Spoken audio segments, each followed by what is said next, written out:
அவர்களை தேற்றுவதாகவே துறவி பிறக்கிறான் அப்படிங்கிறார் அவர்.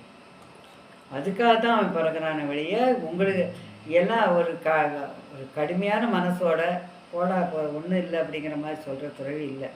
கண்ட உடனே ஏதாவது கொடுக்கணும் அவனுக்கு அப்படின்னு சொல்கிறார். யாராக இருந்தாலும் நம்ம எதிரில் பார்த்தா அவங்கள கொடுக்கணும் அப்படின்னு சொல்கிறார். ஆன்மீகத்தை தாண்டி அவர்களை ஆன்மீக பாதையில் செலுத்துவது தான் ஒரு துறவியின் வேலையாக இருக்கணும்னு சொல்கிறார். ஆன்மீக பாதையில் செல்லுவதும் துறவியின் வேலை தான். ஆன்மீகத்தை தூண்டி விடுவதும் அவன் தான். ரிஷிகேசத்தில் ஒரு மகானான துறவியை சந்தித்தார். அவர் ஆன்மீகத்தில் உயர்ந்த நிலையை அடைந்தவராக தோன்றவே விவேகானந்தர் பேசினார். பேச்சின் இடையே தமது பயணங்களை பற்றி கூறினார். தாம் சந்தித்த மகான்களை பற்றி கூறினார்.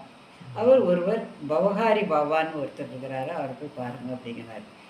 அவரது பெயரை கூறியதும் அந்த துறவியின் கண்களில் இருந்து சொல்லையிலே அவர் அழுதார். அந்த அந்த பவஹாரி பாபா கண்ணீர் வழிந்தது. தழுதழுத்த குரலில் அவர், சுவாமிஜி உங்களுக்கு பாபாவை தெரியுமா என்று கேட்டார். தெரியும் என்றார். ஒரு நாள் அவர் ஆசிரமத்தில் நடந்த திருட்டை பற்றி தெரியுமா என்று கேட்டார். அந்த துறவி தெரியுமே என்றார் விவேகானந்தர். அந்த துறவி வீட்டில் அந்த அந்த திருடும் போயிட்டு உங்களுக்கு தெரியுமா? ஒரு நாள் அவர் ஆசிரமத்தில் திருடன் ஒருவன் நுழைந்து விட்டான். அவனை கண்டதும் பயந்து போய் தான் திருடிய பொருள்களை மூட்டையை அப்படியே போட்டு விட்டு ஓட்டமிட்டான்.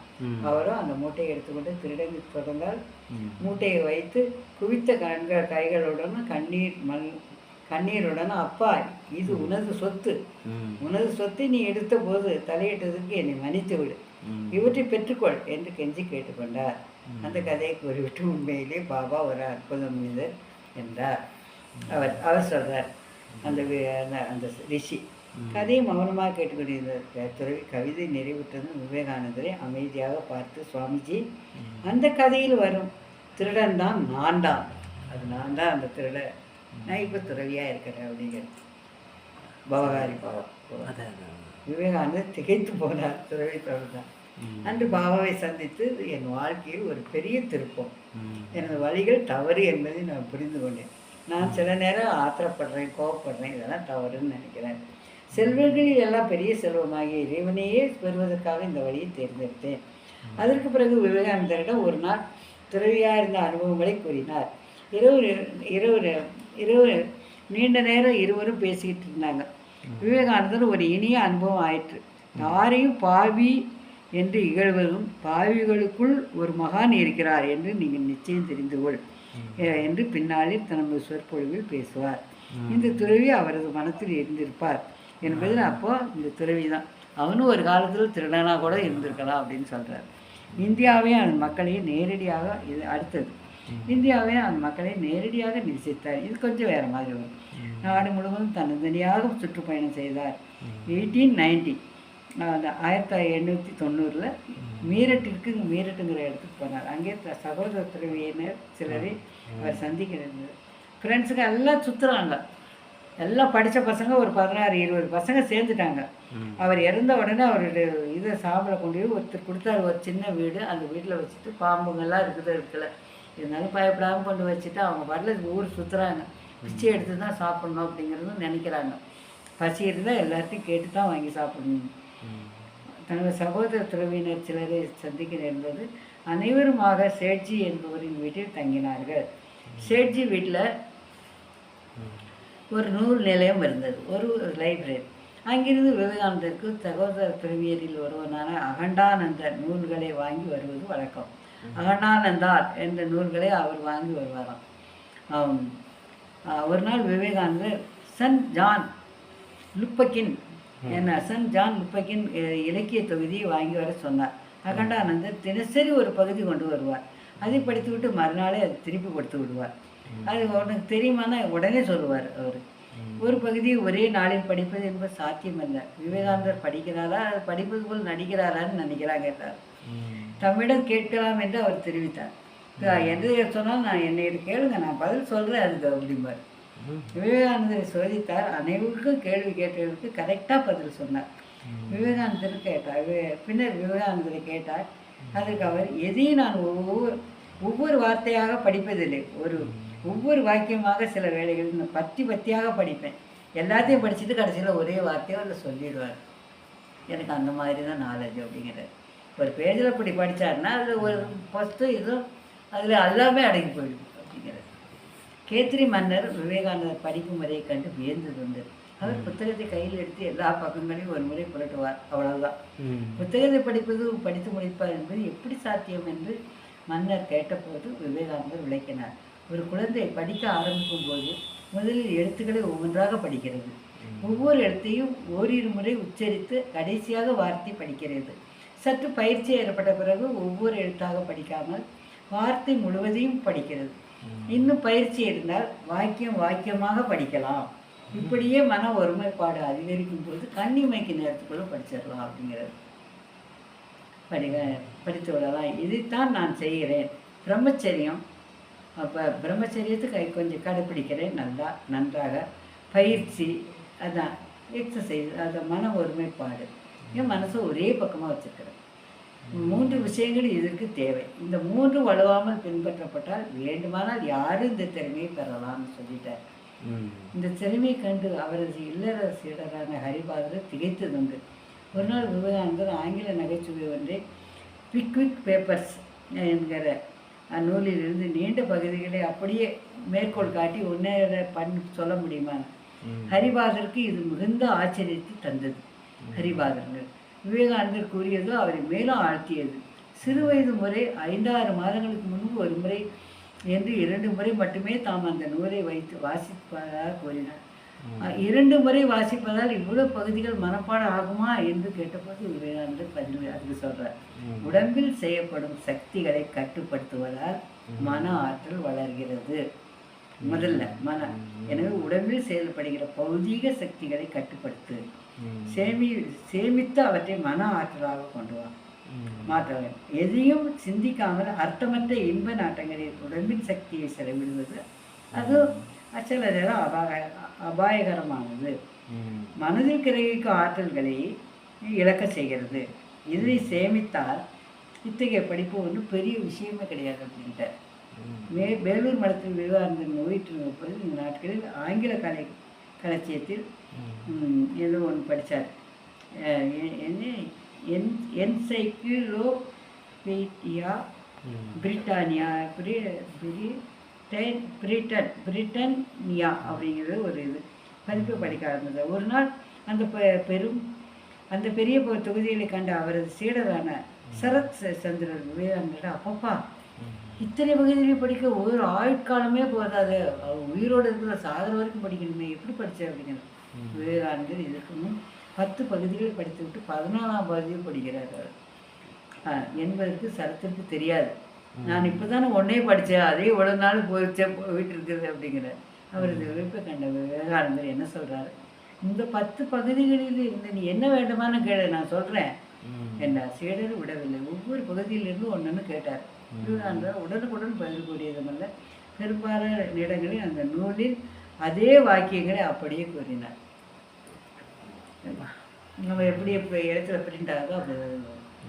இதில் வியப்பு என்ன இருக்கிறது? இது அற்புதம் எதுவும் இல்லை. இது மனித சக்திக்கு அப்பாற்பட்டதும் அல்ல. உங்களுள்ள உடம்புகளே எல்லாம் இருக்குது அப்படிங்கிறார். ஒரு முறை கேட்டால் போதும், படித்தால் போதும், அதனை அப்படியே ஒப்பிக்க அவனால் இயலும். எத்தனை வருடங்கள் கிடைத்தாலும் அது மறக்காது. இந்த பிரம்மச்சரிய ஆற்றலை இழந்தால்தான் நமது நாளுக்கு நாள் ஆற்றலிலும் அறிவிலும் பலவீனமாகி கொண்டு நாம் நம்மளுடைய ஆண்மைகளையே இழந்து விடுகிறோம் அப்படின்னு சொன்னார் ஒரு தடவை.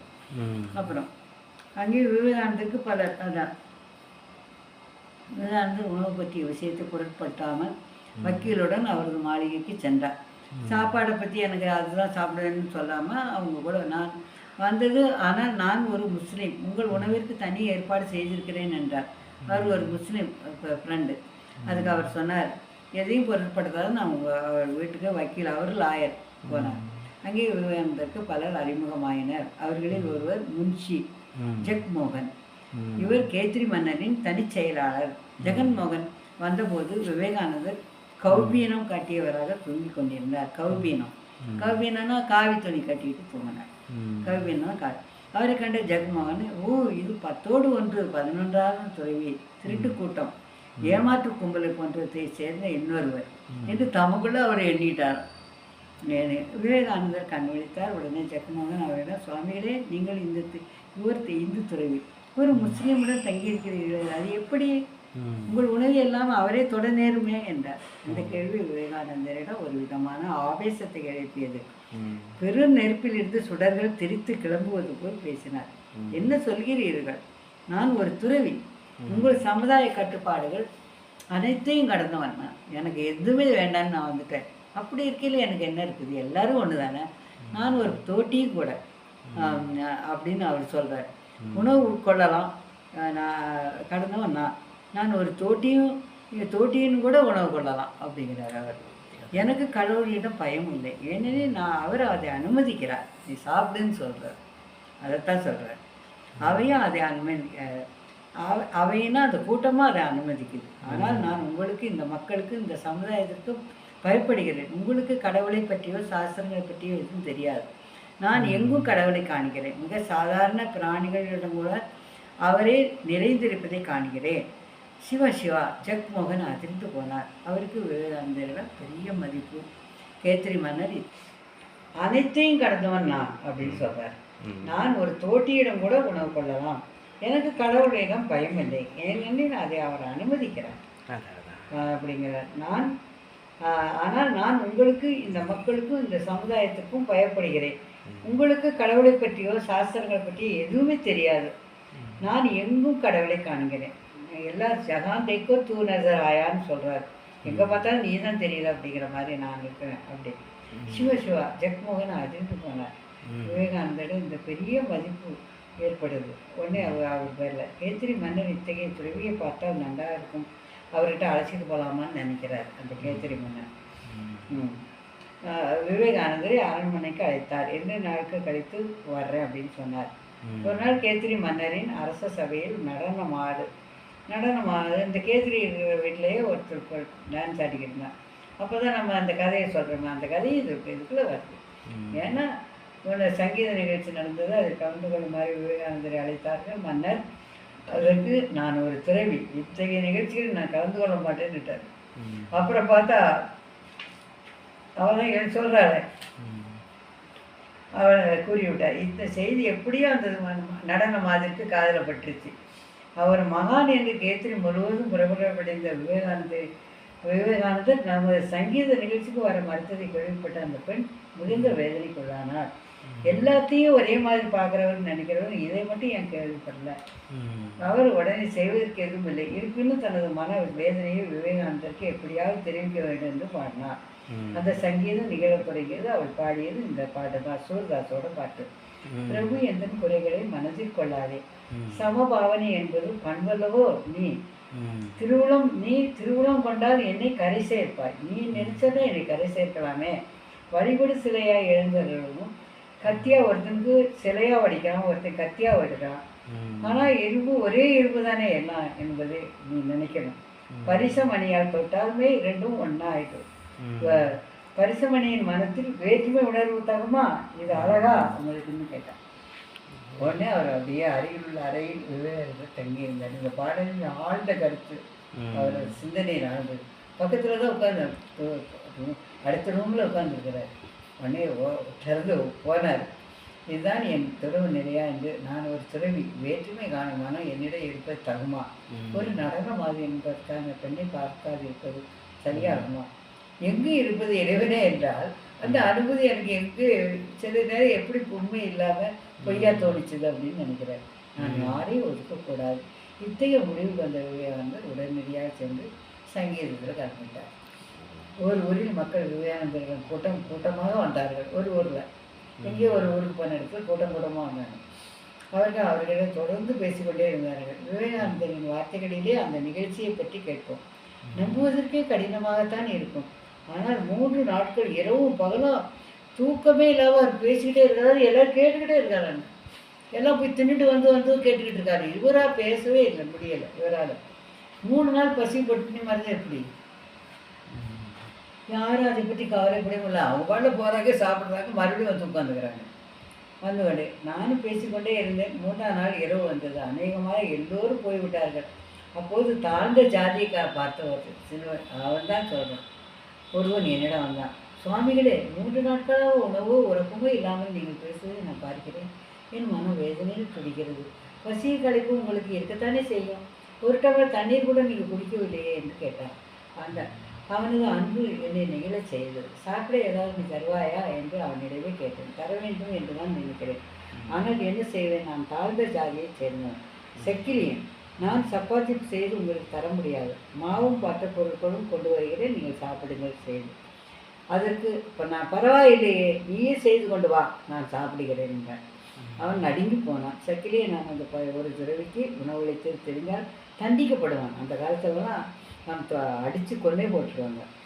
அவனை ஆசுவாசப்படுத்தினான். எப்படி கீழ் ஜாதி மேல் ஜாதின்னு பார்க்க ஆரம்பிச்சிருக்காங்க. ஜனங்களால் தான் திணி வந்தது. படிக்காத பாமரர்கள் தானே விவசாயிகள். அவங்க தானே எக்கச்சக்கமாக இருந்தாங்க. காட்டுங்கள் நகரத்தை இப்போ தானே உண்டாக்கிட்டு வந்தாங்க எல்லாரும். பெரிய பெரிய சிட்டிகளெல்லாம் எல்லாம் வந்து எல்லோரும் இருக்கிறாங்க. ஆனால் நான் அவனை ஆசுவாசப்படுத்தினேன். தண்டனை கிடைக்காமல் நான் பார்த்து கொள்கிறேன் என்று உறுதி அளித்தேன். அவன் எனது உறுதியை நம்பவே இல்லை. இருந்தாலும் என் மீது அன்பு காரணமாக சப்பாத்தி கொண்டு வந்தான். நானும் சாப்பிட்டேன். தேவர் தலைவனான இந்திரன் ஒரு தங்க குவளை தேவாமிர்தத்தை தந்திருந்தால் கூட அது கூட எனக்கு இவ்வளோ டேஸ்ட்டாக இருந்திருக்காது. அப்படி எனக்கு ருசித்தது. ஏன்னா பட்டினி 3 நாள் என்று எனக்கு தோன்றியது. என் நெஞ்சம் அன்பாலும் நன்றியாலும் நிறைந்தது. கண்கள் கண்ணீரை தான் பொழிந்தன. இதற்கிடையில் விவேகானந்தர் ஒரு தாழ்ந்த ஜாதியை சேர்ந்தவர்கள் வந்து உண்பதை கண்ட சிலர் உயர்ந்த ஆத்திரம் அடைக்கிறாங்க. விவேகானந்தரிடம் சென்று அதை பற்றி தெரிவித்தனர். விவேகானந்தரிடமே கேட்டு என்ன நீங்கள் இப்படி சாப்பிட்டீங்க அப்படின்னு. விவேகானந்தர் சொல்கிறோம், நீங்கள் என்னை 3 நாட்கள் தொடர்ந்து பேச வைத்தீர்கள். இடையில் நான் ஏதாவது சாப்பிட்டேன்னா ஓய்வெடுத்தேனான்னு ஒரு முறையாவது கேட்டீர்களா? இல்லை. நீங்கள் பெரிய மனிதர்கள், உயர்ந்த ஜாதியினர். ஆனால் இங்கே பாருங்கள், தனக்கு தண்டனை கிடைக்கும் என்று தெரிந்து மனிதனையே உள்ள ஒரு பையன் எனக்கு கொண்டாந்து கொடுத்துருக்கான், தந்தான். இவனை தாழ்ந்த ஜாதியினன் என்று ஒதுக்குகிறீர்கள். இது வெட்கமாக இல்லையா உங்களுக்குன்னு கேட்டார்.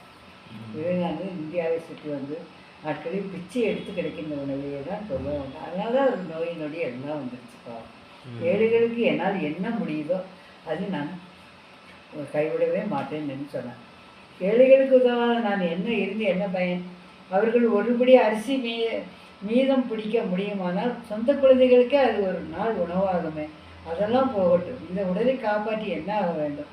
நம்ம ஒரு நாள் ஒருபடி சாதம் இருந்தால் நம்மளுக்கு போதும். அது இன்னொரு குழந்தைக்கு உதவும் என்று கூட நினைக்கிறேன். பிச்சை எடுக்க மாட்டேன் என்று தீர்மானம் செய்து கொண்டார் விவேகானந்தர். அந்த எண்ணம் தீவிரமாயிற்று. ஏதாவது காட்டிற்கு சென்று, ஏன்னா இப்போல்லாம் இவங்க ஒன்றுமே இல்லையே. அங்கே இந்து மகா சபைக்கு போகணும் பிற்பாடு தான். அந்த தியானம் கலைந்த போது ஆகா, அது தெரிய 2 கனல் துண்டுகள், சந்தேகம் இல்லை, புலியின் கண்கள். ஒரு புலியை நிற்கிது ஒரு எதிரில். அதுவும் அந்த கண்கள் நெருங்கி கொண்டே வந்து விட்டன. விவேகானந்தர் உடலும் உள்ளமும் இம்மி கூட அசையவில்லை. அசைந்து வந்து கொண்டிருந்தார். புலியும் ஏனோ அவருக்கு சற்று தூரத்தில் படுத்துக்கிச்சு பேசாமல். புலியை அன்புடன் நோக்கினார் விவேகானந்தர். சரிதான், என்னை போல் இந்த புலியும் பட்டினி இழந்ததாக தெரிகிறது. இருவரும் பட்டினி. இந்த என் உடலால் இவ்வுலகுக்கு என்ன நன்மை?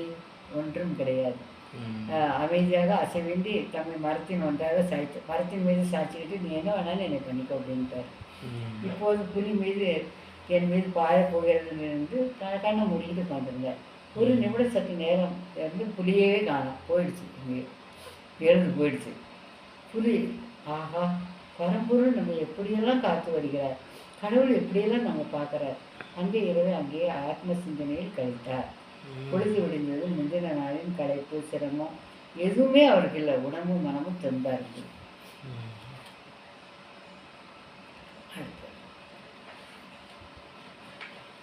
மைசூர் மாகாண திவானான சேஷாத்திரி ஐயரின் விருந்தினராக 3-4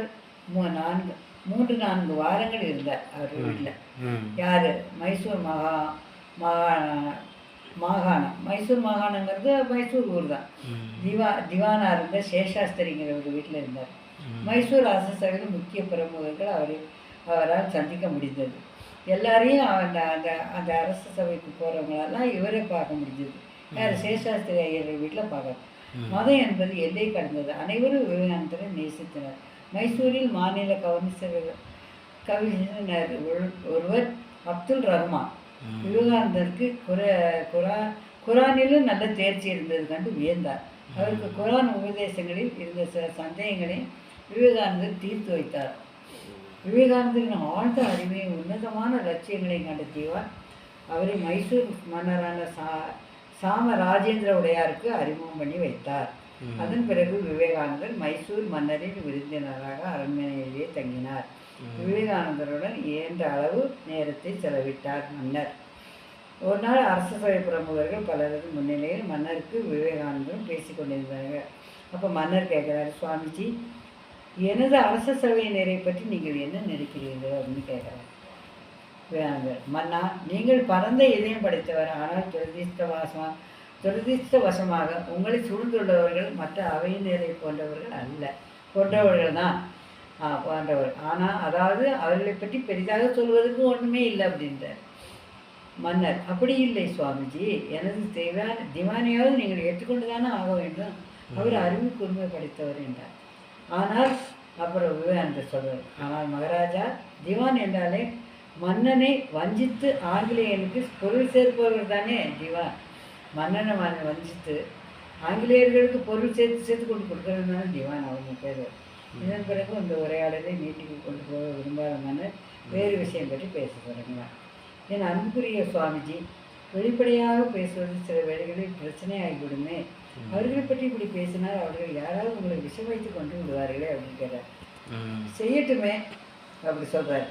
உயிர் போய்விட என்று பயந்து ஒரு உண்மையான சன்னியாசி சத்தியத்தை கைவிடுவானா?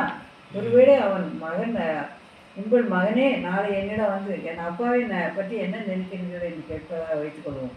உங்களிடம் இல்லாத குணங்களெல்லாம் இருப்பதாக கூறி உங்களுடைய இந்திரன் சந்திரன் என்று புகழுவேனா? அது ஒரு நாள் நடக்காது அப்படின்ட்டார். இந்தியாவிற்காகவும் இந்திய மக்களுக்காகவும் விவேகானந்தர் கொண்ட உணர்ச்சியை போல வேறு யாருமே காப்பாற்றிருக்க முடியாது. அவர் ஒரு நாள் தமது நாட்டு மக்களை பற்றி அவர் உணர்ச்சி வசப்பட்டு பேசிக்கொண்டிருந்தார்.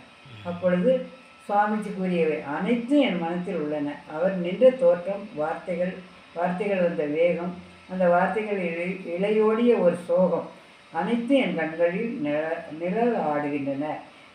அந்த வார்த்தைகள் இன்றும் என் காதுகளில் ரீங்காரம் செய்கிறது என்று சொன்னாங்க. சகோதரா, நீங்கள் எல்லாம் மதம் என்று எதையோ சொல்கிறீர்கள், அது என்னவென்று எனக்கு புரியவில்லை என்றார். இது சொல்லி முடித்த போது அவரது முகத்தில் ஆழ்ந்த சோகத்தின் கீற்றுகள் தான் பாய்ந்தது. அந்த மன்னர் முகத்தில் உள்ளத்தில் உணர்ச்சி பிரவாகங்கள் எழுந்தன. ஆனால் உடம்பு ஒரு முறை அதிர்ந்தது. சகோதரா, என் இதயம் விரிந்துள்ளது, மிகவும் பறிந்துள்ளது. நான் உணர கற்றுக்கொண்டுள்ளேன். உண்மைதான் சகோதரா, நான் மிகவும் ஆழமாக உணர கற்றுக்கொண்டிருக்கிறேன். அவர் குரல் தழுதழுத்தது. இது சொல்லும்போது துரியானந்தரின் நிலையும் ஏறக்குறைய இப்படியேதான். துரியானந்தர் அவருடைய சீடர்.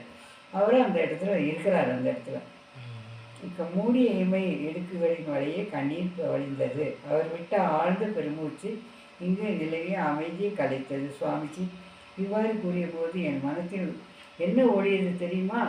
புத்தரின் நினைவுகள், சுவாமிஜியின் வார்த்தைகளும் உணர்ச்சியும் புத்தருடையது போலவே இருந்ததல்லவா என்ற எண்ணம் தான் என் மனத்தில் இருந்தது. புத்தர் மாதிரியே ஒரு பேசினார், அது மாதிரி இருந்ததுதா அப்படின்னு கேட்டேன். இந்த நிகழ்ச்சியை போகும்போது பின்னாடி நடந்த மற்றொரு சம்பவத்தையும் கூறுகிறார். அப்போது சுவாமிஜி பலராமின் வீட்டில் தங்கியிருந்தார். இன்னொரு தடவை வேறு வீட்டில் பலராமின் வீட்டில் ஆழ்ந்த சிந்தனையில் மூழ்கி இருந்தவராக வராந்தவர் தனியாக நடந்துட்டு இருந்தார். அவர் கவனிக்கவில்லை. அவரது சிந்தனை கண்டு கலைக்க வேண்டாம் என்று தயக்கத்துடன் அமைதியாக இருந்தார். அவரது கண்களில் கண்ணீர் வழிந்தது. மீராவின் ஒரு பாடலை அவர் மெல்லிய குரலில் பாடினார். பிறகு வராந்தா கைப்பிடி சுவரில் சாய்ந்து கொண்டார். முகத்தில் தமது கைகளை புதைத்தபடி நெஞ்சு வடிக்கும் முறையில், ஓ எனது துயரை யார் அறிவார் என்று அந்த வரிகளை பாடினார். சுவாமிஜியின் சோகமும் துயரமும் அங்கிருந்த அத்தனை பொருட்களையுமே சோகமாக்கியது போல் தோன்றியது. அவர் பாடினார்கள், துன்பங்கள் தரும் வேதனையை துன்பப்படுவதை தவிர யார் அறிவார்? ஒரு துன்பம் வந்தால் அந்த துன்பப்படுவங்க அவனுக்கு அந்த மாதிரி என்ன வந்திருந்து அவன் ஃபீல் பண்ணியிருந்தா தானே அது வரும் என்ற வரிகள் அந்த சூழ்நிலையே சோகத்தில் ஆழ்த்தியது. அதான் அனைவருக்காகவும் அவ்வளோதான். விவேகானந்தர் ஏழைகளுக்காகவும் துன்பப்படுபவர்களுக்கும் துடித்தார். அது ஏனோ கருணை காரணமாக அல்ல. விவேகானந்தரின் நிலை அதைவிட உயர்ந்தது. அவரது நிலைமை வித்வாத்மா போதம் என்று விளக்குவார் அகண்டானந்தர். வித்வாத்மா போதம் அப்படின்னு, அதாவது அனைத்து உயிர்களையும் தாமாக உணர்கின்ற நிலை. அது அந்த துன்பங்களை அவர் தாமாக உணர்ந்தார். இதற்கு உதாரணமாக வேலூர் மடத்தில் நடந்த நிகழ்ச்சி ஒன்றை விஞ்ஞானந்தங்கிறவர் அவர் அந்த காலத்து சீடர்கள் அவர் சொல்கிறார். வேலூர் மடத்தில் ஒரு நாள் இரவு 2 மணி இருக்கும் திடீரென்று சுவாமிஜி தூக்கம் கலைஞ்சு எழுந்து வந்தாராம். பறந்தாலும் நடக்க தொடங்கினார். அப்போது நான் சென்று, என்ன சுவாமிஜி தூக்கம் வரவில்லையா என்று கேட்டேன். அதற்கு அவர், இதோ பாரப்பா, நன்றாக தூங்கி கொண்டு தான் இருந்தேன். திடீரென்று யாரோ வந்து என்னை பிடித்து தள்ளுவது போல் இருந்தது. என் தூக்கம் கலைந்தது, ஏதோ விபத்து நடந்திருக்கிறது என்று நினைத்தேன். பலர் துன்பத்திற்கு உள்ளாகியிருப்பார்களே என்று தோன்றுகிறது என்றார். எங்கோ ஏதோ விபத்து நடந்ததாம், இவருக்கு தூக்கம் கலைந்ததாம். இது என்ன நடக்கக்கூடியதா என்று சிரித்து கொண்டே சொன்னார். எனக்குள்ளேயே சிரித்து கொண்டேன். ஆனால் ஆச்சரியம், மறுநாள் காலையில் செய்தித்தாளை பார்த்தால் திடுக்குன்னு செய்தி வந்திருந்தது. சுவாமிஜிக்கு தூக்கம் கலைந்த அதே 2 மணி அளவில் பிஜி தீவுக்கு அருகில் பிஜி தீவுன்னு ஒரு தீவு இருக்குது, ஐலண்டு. ஒரு தீவில் எரிமலை வெடித்தது. பலர் மரணம் அடைந்திருந்தனர், பலர் வீடு இழந்து இருந்தனர், பெருத்த சேதம் உண்டாயிற்றுன்னு படித்தார். திகைத்து போனேன். நிலநடுக்கத்தை அறிவதற்கான கருவியை விட சுவாமிஜி நரம்பு மண்டலம் தான் இவ்வளவு நல்லதையும் கண்டுபிடிக்குது. நரம்பு மண்டலம், நரவுசுங்க இப்படி இருக்கு. தன்மான உணர்ச்சி விவேகானந்தரின் ஆழ்ந்த பண்பாக இருந்தது. இந்தியர்களும் அதேபோல் தன்மானத்துடன் இணையற்ற தங்கள் பாரம்பரியங்களை அறிந்தவர்களாகவும் வாழ வேண்டும் தான் விரும்பினார். ஒருமுறை விவேகானந்தரும் நண்பரும் ஒருவரும் ரயிலில் பயணம் செய்தார். அப்போது டிக்கெட் பரிசோதகர் அது வந்து ஒரு வெள்ளையர் அந்த பெட்டியில் பயணம் செய்ய முடியாது. வெள்ளையர், அவர் ஒரு வெள்ளையர் நண்பர் அந்த பெட்டியில் பயணம் செய்ய முடியாது என்று முரடத்தனமாக கூறி அந்த பெட்டியை தூக்கி கீழே போட்டார். தனக்கு சாதகமான ஏதோ ஒரு ரயில் சட்டத்தையும் கூறினார். நான் ரயில்களில் இந்த மாதிரிலாம் லா இருக்குதுன்னாரு. ஒரு ரயில்வே ஊழியர் தான், ஆனால் அத்தகைய சட்டம் ஒன்று இல்லை என்று கூறி வெளியேற மறுத்தார். நண்பா, தன்னை ஒரு இந்தியன் எதிர்ப்பதை கண்ட அந்த வெள்ளையனுக்கு கோபம் வந்தது. கடைசியில் விவேகானந்தர் தலையிட்டார். அதுவும் வெள்ளையனின் கோபத்தை தணிக்கவில்லை. பலர் ஆத்திரத்துடன் விவேகானந்தரிடம் இந்தியில் பேசலானான். நீ ஏன் இதில் தலையிடுகிறாய்ன்னு கேட்டாங்க. அதுக்கு முதல் வகுப்பு பயணியான ஒருவரை நீ இன்று மரியாதையின்றி அழைக்கிறீர்களே அப்படின்னு கேட்டாங்க. முதலில் பிறரிடம் மரியாதையை பழகுவதற்கு கற்றுக்கொள்ளுங்கள்னு சொன்னார். தவறு தான், பொறுக்கவும் எனக்கு இந்தி தெரியாது, பொறுக்கவும் எனக்கு தெரியாது, இவன் திஸ் மேன் அப்படின்னு சொல்கிறார். விவேகானந்தர் குடிக்கிட்டு, இந்தி சரியாக தெரியாது இருக்கிறீர்கள், ஆனால் இப்போது உங்களுக்கு உங்கள் தாய்மொழியான ஆங்கிலமும் தெரியல அப்படிங்கிறாரு. திஸ் இஸ் எ ஜென்டில்மேன்னு நீங்கள் குடிக்கிறீங்க. தனது தவறு உணர்ந்த பரிசோதர் பெட்டியை விட்டு வெளியேறி போயிட்டார். ஒன்றும் அதுக்கு மேலே ஒன்றும் பேச முடியல. உங்களுக்கு இங்கிலீஷும் தெரியலையே அப்படிங்கிறார். இந்த நிகழ்ச்சியை குறிப்பிட்டு விவேகானந்தர் ஜெகன்மோகனிடம் கூறினார். வெள்ளைக்காரர்களுடன் பழகும்போது தமது சுயமரியாதையை விட்டு கொடுக்கக்கூடாது. உரியவருக்கு உரிய மரியாதை கொடுத்து பழகாததால் தான் வெள்ளையர்களே நம்மை அவமதிக்கிறார்கள். சுயமரியாதை வேண்டும் எல்லாருக்கும். பிறருக்கு மரியாதை கொடுத்து தான் மரியாதை வாங்க வேண்டும் என்று சொல்கிறார். சுவாமிஜி இந்தியர்களுக்கு தங்கள் தாய் நாட்டை எப்படி நேசிக்க வேண்டும் என்று சொன்னார். அது இந்தியாவின் ஆன்மீக செல்வங்களே தேவை என்பதில் சுவாமிஜி முழு நம்பிக்கையினை கொண்டு வந்தார். சுவாமிஜியின் இந்த உறுதி மேலை நாட்டு நாகரிகத்தின் பளபளப்பினால் மயங்கவில்லை. அவர் மேலும் எந்த நிலையிலும் தாழ்வு மனப்பான்மையினால் பாதிப்பும் இல்லை. மாறாத உறுதியுடன் இந்திய நாகரிகம் மற்றும் பண்பாடு பற்றி உலகிற்கு பறைசாற்றினார். அவரது தைரியமும் மன உறுதியும் மேலை நாட்டில் ஆயிரக்கணக்கான மக்களை இந்தியா மற்றும் அதன் கலாச்சாரத்தில் பால் சேர்க்க நேர்ந்தது. அது பால்னா எல்லா மனிதர்களும் சேர்ப்போம். சரித்திர புகழ் பெற்ற சர்வ சமய பேரவையில் சுவாமிஜி பற்றி கருத்து என்ன என்பது பற்றி அன்னி பெசன்ட் அம்மையார் கூறுகிறார். சர்வ சமய பேரவையில் கலந்து கொள்ளும் பொழுது அவர் முதல் அமெரிக்காவுக்கு போனார்லாம். ஒதுக்கப்பட்ட அறை ஒன்றில் நான் சுவாமிஜியை சந்தித்த போது அவரை பற்றி என்னுள் எழுந்த எண்ணம்